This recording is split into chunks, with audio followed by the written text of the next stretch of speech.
Okay, moving along with fixing to build our pie safe.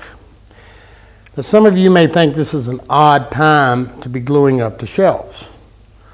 In the case of the pie safe, I think it's the perfect time. Here's why. I've pretty much got 8-foot stock. And if we look at the pie safe, we've got some short sides and we've got, pieces that are going to be going in the sides and whatever. So what I want to do is I want to work from my longest need.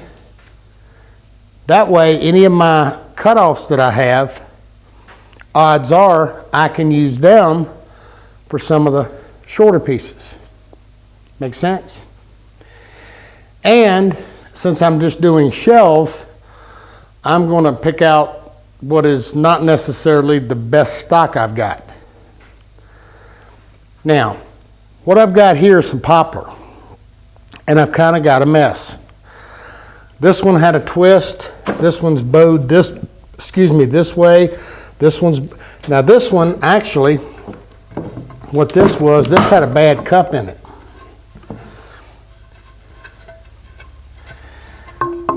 It had a cup in it. As well, it's got a bow in it.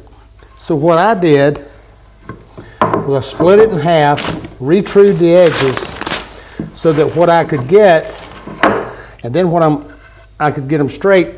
That also, again, back to that thickness thing, just like we did with the poplar, what that does is that allows us to keep it as thick as possible, but yet be able to use it. Now, again, I reversed them.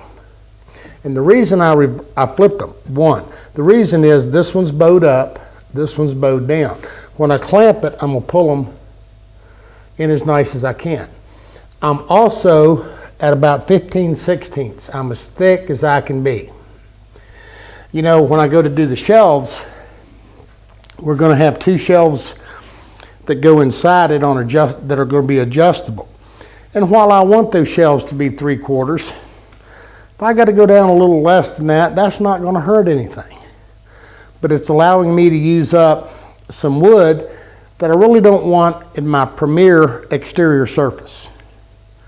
So I'm going to use it up. Best place for it.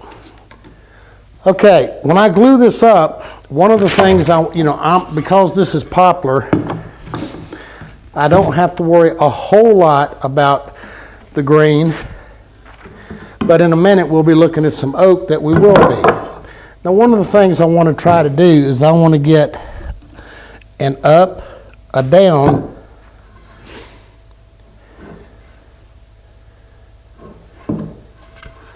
grain orientation looking at the end grain. The reason for that is if this piece of wood was going to cup, it would cup this way, and reversing back and forth gives us a good, strong, and a more stable panel.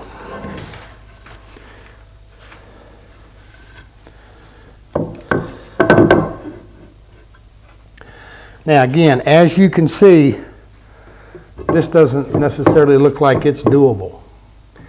But let me explain something. You notice we have 3 clamps down on a flat bench. This gives me a flat platform. So here's what I'm going to do. I'm going to glue this. Now in this case, my thickness is different. This board is thinner than these. But I'm going to create, as close as I can, the most level surface on the bottom that I can.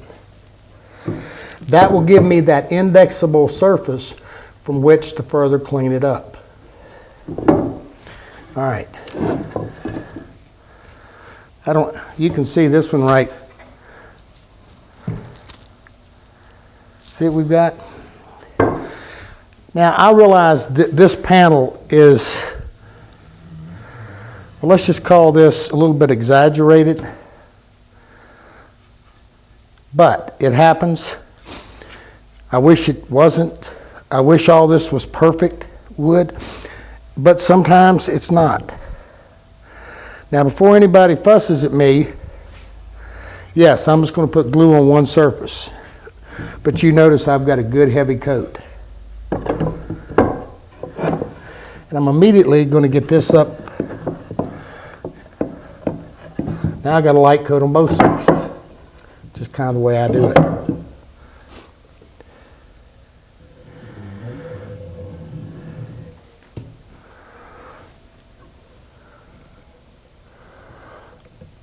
There's two things I'll tell you about me. One, I'm not real neat with glue. And two, I'm not very sparing with it either. The other side to that is about 35 years now, I ain't never had nothing come apart, so I'm good with that. You know what I mean? Now, one of the things when I'm laying, this panel is 40 by a little over 17, or 17. I'm not gluing up shelves. It's not what I'm doing. I'm gluing up panels to make shelves. I'm going to be long and I'm going to be wide. That gives me room to trim everything. Never try to glue a panel up to the exact size unless you absolutely have to.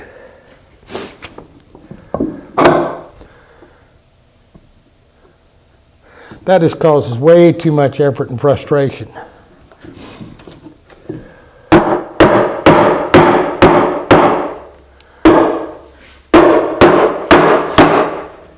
Now what I'm trying to do is make sure I'm down as flat on my clamps as possible and that my clamps are staying flat on this table. Now I'm putting a little pressure on it.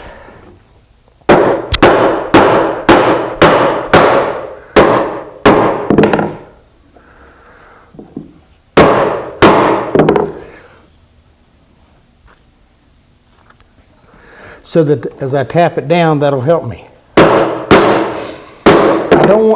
This again is exaggerated. And the question would be asked, well, isn't that put some stress on the glue joints? Yeah, it is a little bit. But the modern day adhesives, it'll be fine.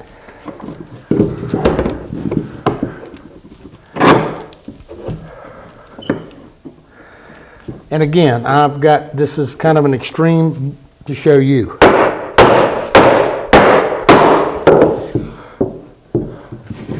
Now, notice what I've got.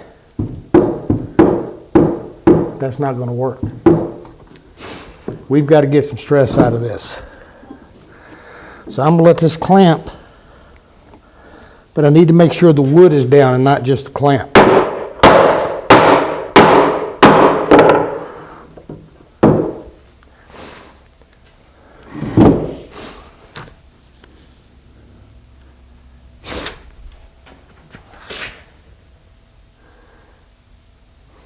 So what we've got in this now is we've got an overall twist. So what I'm going to have to do is I'm going to have to back off this.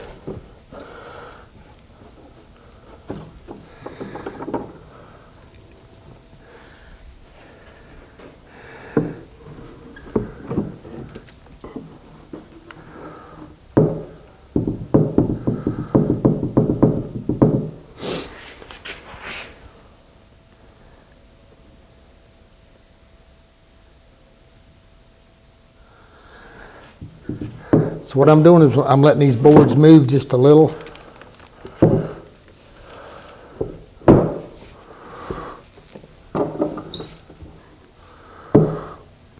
Get it out. I may not get a shelf out of this, but I think I will. All right, I'm good.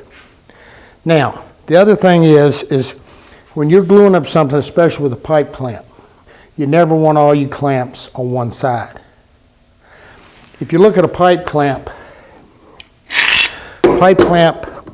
these are actually set on an angle.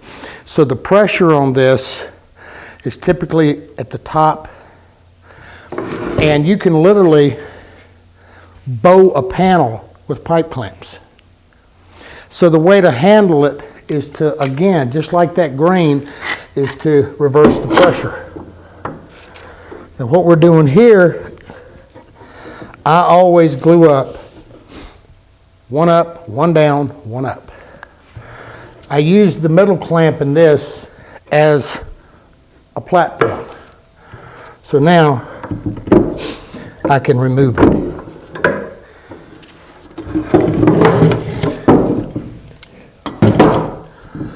setting flat, we've got a panel. Now when we come back later, after this is dry, we'll see what we're going to do, because we're going to wind up splitting this, planing it, and then come back and put it together as we looked at the oak panel and come up with a nice panel. Okay, when I put the middle clamp on and I took the middle clamp from underneath off, what I got, I was able to actually get this down a little more. So that tells me that I've got a little bit of a bow this way in the entire panel. But what I can do is and we'll look at that, when we come back and split this, we can help that as well. So I've still got a sound panel as thick as we can get it. And we've got room to further mill it to get a good panel. Okay, I'm gonna clean up a little glue. Now this is another thing. By gluing up thick, I don't have to worry about getting all this glue just perfect. When we come back and plane it, we're going to be cleaning all of that up. Saves a lot of work cleaning up glue. Okay, we need 4 panels per pie safe. So we got some gluing to do. So do you. Okay, we're gluing up one of these red oak shelves. Now, you know, a red oak is probably, well, it's an extremely popular wood. A lot of people use red oak. And for those who don't know, there's 2 woods. They have a red oak and a white oak. What we're using is red oak. And probably it is one of those woods that the color in it can vary all over the spectrum. I've seen red oak that you couldn't hardly tell whether it was red oak or white oak. I've seen red oak very red. So when you're looking at these things, kind of try your best when you're putting stuff together to get the best color combination, particularly if you're going to go a natural color. The other thing you want to look at, and even though these are shelves, is grain matching. Now, this one's going to be okay because, again, it's just a shelf. But if you take a look very carefully, you see these 2 boards right here, even though I've got a little color variation,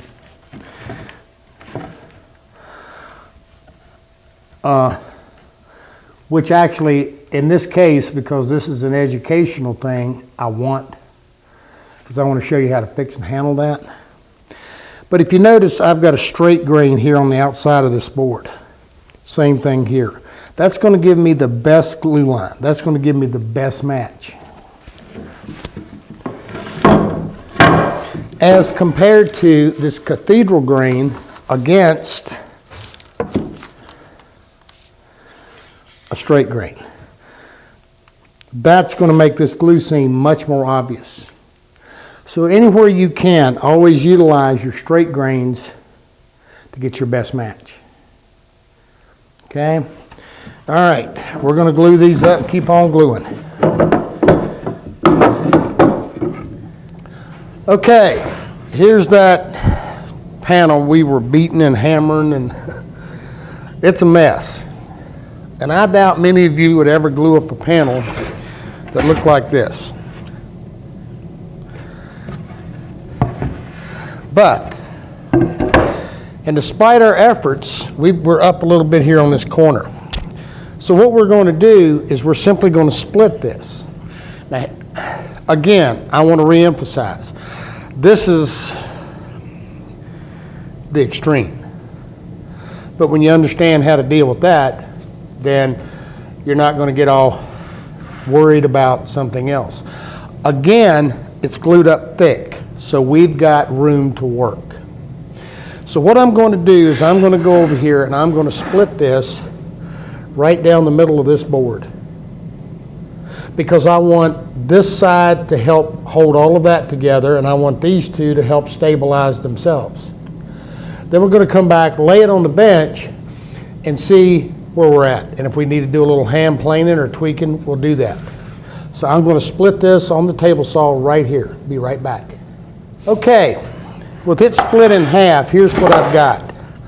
I've got just a little bit on this corner that I need to take off with a hand plane. Then, once I've done that and I've got a level platform, then I can go back to the planer and plane it. Then I will only have the one glue seam to put back together. And I'll have a nice flat shelf. Again, you know, this is an example of basically taking wood that you normally wouldn't use and being able to salvage it and get something out of it. And as you're going to see in the painted pie safe, and some of this, I mean, it's shelves. So I'm able to buy sometimes wood that's maybe not quite so nice for something like that. Saves me a lot of money if I know how to deal with it. Or around here, if you go get a stack of wood out of a barn from an old farmer or something, it's been there for years, you can find some squirrely stuff in there. You know how we are. We don't like throwing no wood away. That's just, we got to figure out how to use it. And again, sometimes you just have issues. So we just want to make sure you know kind of how to get it. Okay. See where I'm at. I'm on this corner and that corner just a little bit.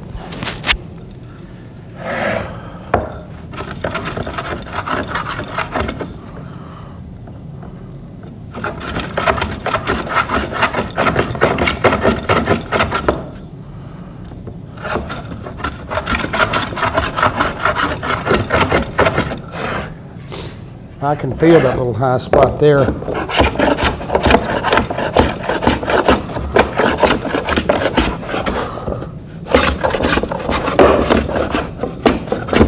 I got my plane set for a little too heavy a bite, but it'll be all right. All right, a little bit more.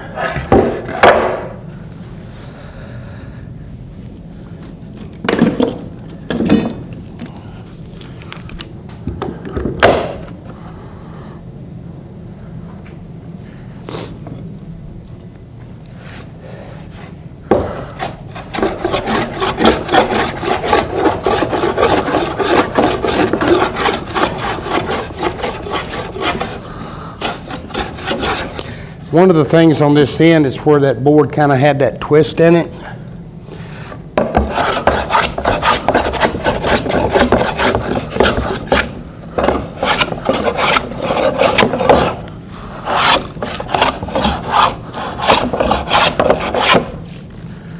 Let's see what we got.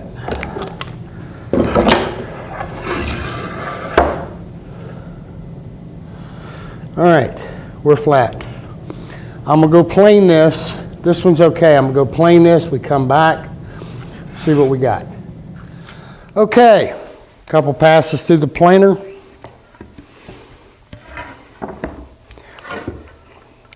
We got a little bit down here, but we're not to full size yet. And the reason for that is we're fortunate enough that we've got a big drum sander here, and we'll put the panel through it on some 150 grit, so we don't have a lot of sanding to do.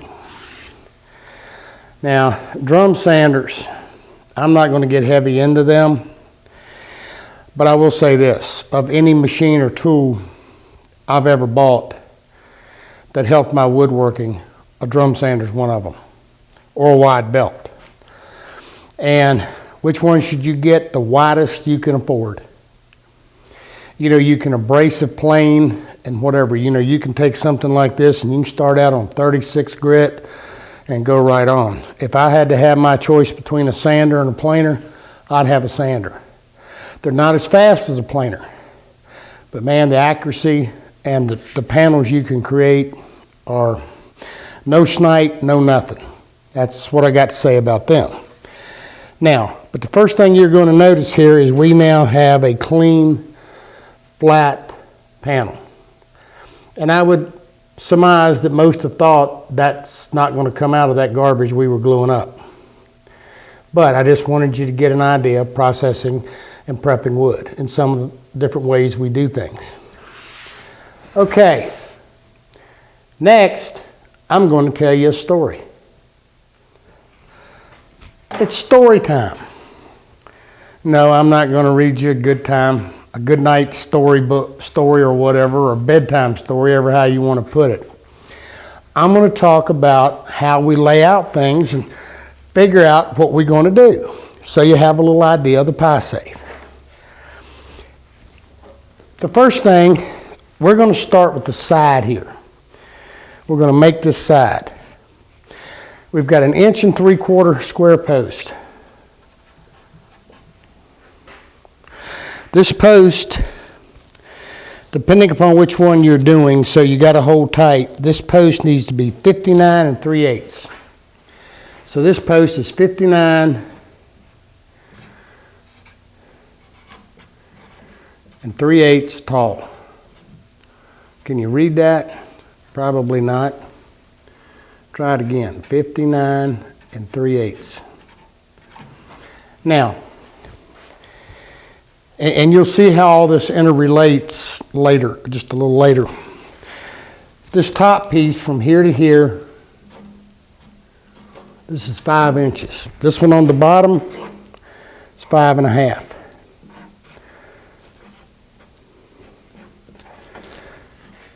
Each one of these is 2 1/2.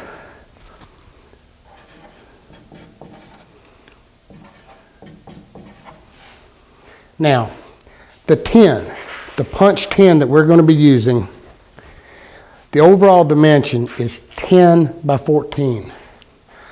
So the tin is 10 inches wide by 14 long.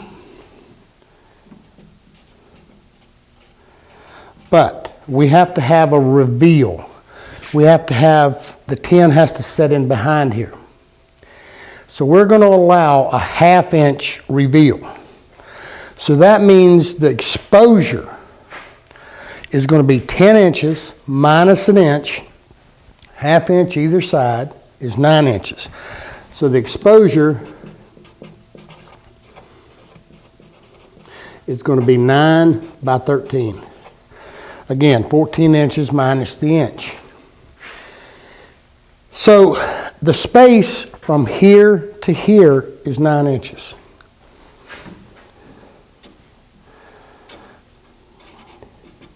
Same, identical here. This is 9-inch exposure. Same here. So essentially we start with our 59 3/8 post. We're going to mortise in a 5-inch piece at the top, come down 9 inches, 2 1/2, another 9 inches, 2 1/2, another 9 inches, 5 1/2. So that's the story. So we've got 5, 9, 2 1/2, 9, 2 1/2, 9, 5 1/2. Hope you can read that.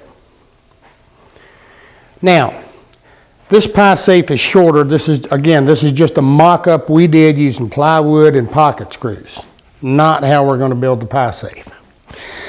From this point to the foot, this is going to be 17 inches. Let me make sure I'm right. Yep, 17 inches. And we're going to taper it. That's working on building the side. Now, the other thing we've got is that means from here to here is going to be 13 inches. But we've got to put a tenon. We're going to put a tenon on each side. So let's just figure our tenons at 7/8. So that becomes 13 and 7/8, and 7/8 is 1 3/4, right? Yeah. So our length of this has to be 14 3/4. From here for our tenon and our tenon. Roughing these out, I'm going to cut them probably 15 inches, just rough cutting them. So here's where we want to go now. We're getting ready to do that. And I'm not going to bore you with all of that. We're going to cut some material to make our 5-inch, 2.5, 2.5, and 5-inch.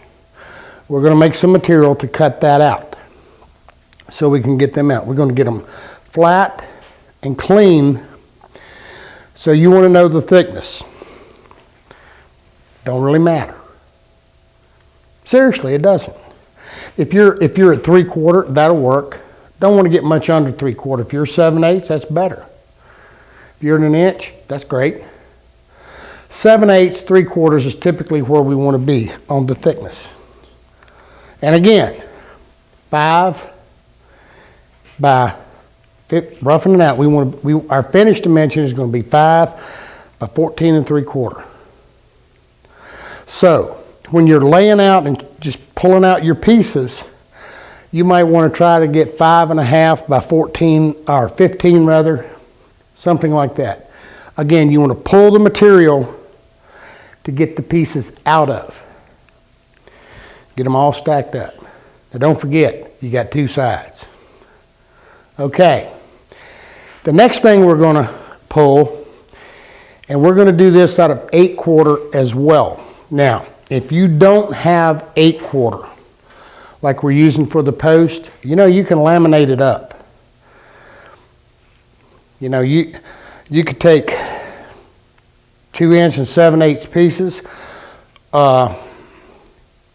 2 7/8 inch pieces rather, and you could also cut, or you could just take and glue up 3 pieces if you need to get your thickness. Now you notice we've not done the final size on the post because we're going to be mortising all of this together. So what we're going to want to happen is we're going to want this piece to be the same size as our post. That's going to make it a whole lot easier to mortise. Why do we need the 2 inches in here? We don't really. We could just as well use a piece of 7/8 or something across this for this rail and back it up. But one of the problems with a pie safe, if you look at it, there's not a lot of structure to this thing. You've got a top rail, bottom rail, and that's it. So one of the problems with the pie safe is they can rack a little if you're not careful with them. And even then, sometimes they do a little. But we'll show you how to take care of that. The distance from here to here is going to be 36 inches. Make sure I'm right. Yep. So we're going to want 36, but we're going to want to add that 7/8 tenon again. So we're going to take 36, and we're going to add that 1 3/4 to it, and we're going to be 37 3/4. Rough cut, 38, 38.5. This piece is going to be 2.5 wide, as well as this one. Now these are much narrower. I'll tell you that in the mock-up. So we want to be 2.5 by 38, 2.5 by 38, and we need 4 pieces. 8/4 material so we can machine them down and we can get them the same thickness as our post. Say again, if you don't have the 8/4, doing a laminate is a good thing. And the reason we want that heavy stock in here is, again, because that's going to give us a lot of structure, a lot of strength. Okay? All right, next, we're going to square up the post, get them ready to go, cut the length, and we're going to start building. Okay, if you want to review the SketchUps and everything, go to charlesnealwoodworking.com, and it's all going to be right there for you. As well, there's a free forum that we'll put a topic up there. Anybody has any questions, you can put them in there and we'll address them.